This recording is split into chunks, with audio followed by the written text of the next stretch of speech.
everybody, this is Tracy here with another edition of View from Tracy's Point, and we are here for a quick A View from Tracy's Point short.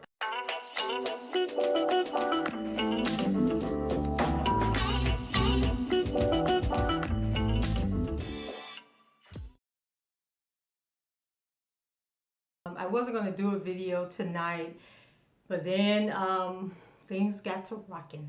Okay, and I was going to do another video where I was going to talk about this grand jury, federal grand juries that are supposed to be meeting, but I was going to couple it with some other update information. But then this news broke today, so I'm going to cover this news plus what I was going to say about these federal grand juries. So hot off the press, breaking news. A judge ruled that the Chicago Police Department could unseal and release their investigation documents on the Jussie Smollett investigation. And so it's like 600 pages worth of information. And so the information was unsealed yesterday, I believe it was, and then today the media outlets were going to start combing through it. So right as they started releasing information about what was in these documents, we find out that our girl Kim Foxx, the Cook County state attorney, has slapped R. Kelly with 11 additional charges in the case. And I'm like, if this is not media manipulation at its best, I don't know what it is. And it's like she is trying to deflect from the whole Jussie Smollett situation by pressing these new charges. And so from the CBS News, it says R. Kelly was charged with 11 additional felony accounts of abuse on Thursday, including some that carry a maximum sentence of 30 years in prison. The disgraced singer is scheduled to appear in court on June 6th, CBS Chicago reported. And so what's significant about the 30 years is that the 10 counts that he is already facing had a maximum of 7 years that he could possibly get and a minimum of probation. And so with these new charges, it's a minimum of 6 years and a maximum of 30 years on each count.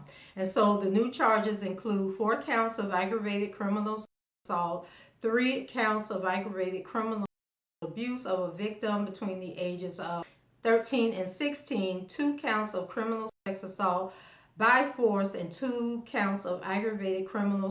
So then R. Kelly's attorney, Steve Greenberg, came out immediately and was basically like, this is no new case, this is nothing new. They're basically tacking on these new charges that are associated with one of the people that have already was a part of the original indictment. Kelly's lawyers say today's counts are additional allegations from one of those alleged victims, so not a new case. Yeah, I mean, I'll be honest with you. I think if this was a normal person, if it was just a normal person charged with this case, they would have been taken. I don't even think the cases would have been charged. I don't think that they would have increased. I don't think they would have increased the charges on them. I just think it's because it's R. Kelly.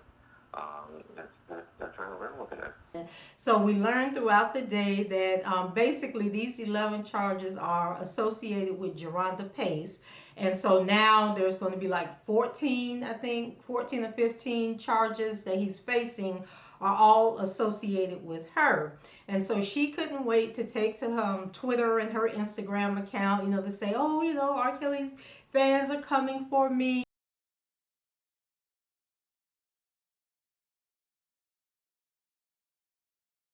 Yes, I'm the person. As soon as they saw JP, they started coming for me. And so, yes, these additional charges are associated with my case, and I'm not ashamed. I deserve justice because I was a minor. And I'm like, this girl is such a sociopath if I have ever seen one.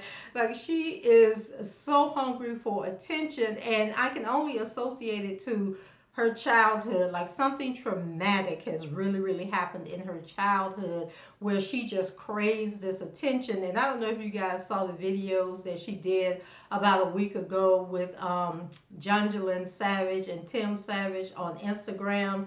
So, child, I watched that. I labored through that. But I didn't even come back and talk about it. One, because I was so busy last week, but also because Jerhonda's kids, she got these 3 little girls, they screamed and laughed and ran and played throughout the whole video, especially the first night. You couldn't even hear the conversation. The Savages were trying to talk. She was spaced out, just sitting there smiling, and Tim had to keep saying, are you there, Jerhonda? Are you there? Can you hear me? Can you hear me? But she was just like in La La Land with these doggone bad kids like running around screaming. And I was just like, oh my God, like, can you go and give them kids something to like watch a movie or something? And then I got to thinking, I was watching, she had started a YouTube channel where she was going to do these Q&A videos, but she only did the first one. And so in that video, it looks like she's in like this rundown apartment where she doesn't have any furniture because it's like she has a chair and maybe a table. And so I just was thinking, like, if you got all this money through this lawsuit, where's all that money? Why are you, it's like I don't know what is going on with this girl, but anyway, so she had to cut the video with the Savages short, and then she said she was going to come back the following day and they would follow up. And then I only watched a little bit of that because she like gets on my nerves so bad. But then she came back the next day and said that her daughter McKenna had broke her arm. And so that's what I really got to thinking about Jerhonda. Like, she is cuckoo for Cocoa Puffs. So I don't know if the little girl broke her arm for real or if it was just another one of her, I want it to be all about me, give me all the attention. And then I also was thinking about how she had these flyers out about her 26th birthday, and I think it was April 19th or something like that. She was supposed to have this big 26th birthday party, and then we never got any pictures or anything like that from the birthday party.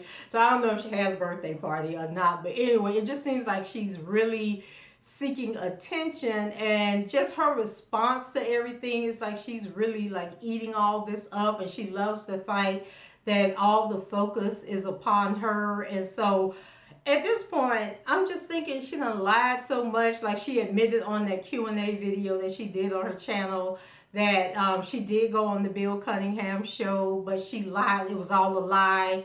They told her that she had to lie, and so she made up all this stuff about having a daughter, about the prostitution and everything. And so I was thinking, she posted a picture of her 3 daughters, and they look like little girls, and she claimed they're 2, 4, and 6. But I'm wondering if they really are 2, 4, and 6, or if they're older kids. And then you remember she posted about her husband had filed for divorce, and then she came back and said that her and the husband were going to work it out. But we ain't never seen the husband. Well, we did see like a little photo shoot that she did, but we don't even know if it was a real photo shoot or if he a real man or what's going on with Jerhonda. But anyway, 11 more charges tacked on to the 10 that he already had, and all 11 of them are in relation to Jerhonda Pace. Then let's move over to this federal indictments that are supposed to be. Now, all the people out here talking about these federal indictments are Angelo Clary, this guy who is in way too deep, goes by the name of Victim of Kales on Instagram. And y'all know I be following this stuff for y'all, okay? So I come back and do these videos and give y'all this information, but it is starting to wear on me because it's just getting a little stupid at this point. But anyway, so they are always going on and on. So they're talking about these indictments. They're telling everything that was said in the hearings, who was subpoenaed by the grand jury, what these people said, and then TMZ picks the story up, and then The Blast quotes TMZ in their story, then Hip Hop World quotes The Blast, and they're basically, it's the identical story, and they're just basically saying, according to TMZ, according to The Blast, according to whomever. And now, federal grand jury, well, any grand jury is supposed to be private and it's supposed to be secret. But with federal grand juries, they are supposed to be like top notch secret. Like you don't know they're coming until they're ready to indict you. And if they decide not to indict you, you just never hear anything else about the grand jury because you didn't know about the grand jury to start with. And so even federal prosecutors, I was reading this document because I started researching it because I was trying to figure out the federal government encompasses the United States, right?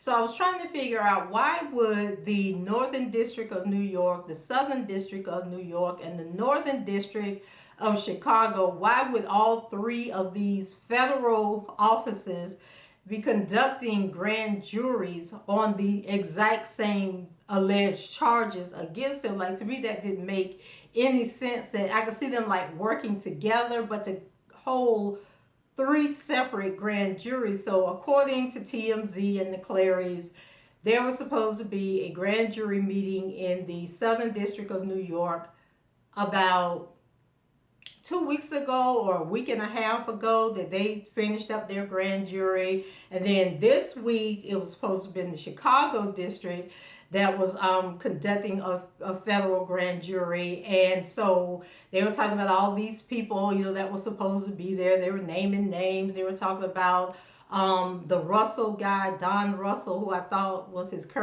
R. Kelly's current manager, but they claimed that, he was going to be at the grand jury also. What else? Oh, Angelo Clary claiming that Azrael has a phone. He was able to sneak a phone into her, and that he's been talking to Azrael. But then the victim of Kel's guy, he was saying that, Azrael and Jocelyn didn't get to call their parents. So I was thinking to myself, well, if they got them snuck a phone in the house, then why they didn't just call their moms and wish their moms a happy Mother's Day?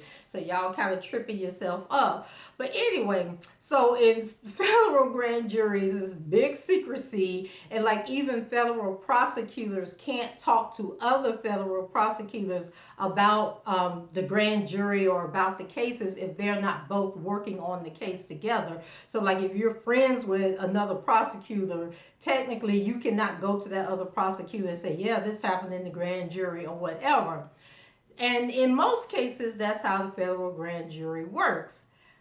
But for some reason, TMZ and all these other people claim they got sources in there, and they quoting testimony, and they quoting who in there talking and what was said and what information was given. And I'm just like, is this for real? Like, are we being punked, or have we just lost faith in all law enforcement agencies? And so they're basically saying that it has to do with sex trafficking and payoffs, about all these people that were paid off during the 2008 trial.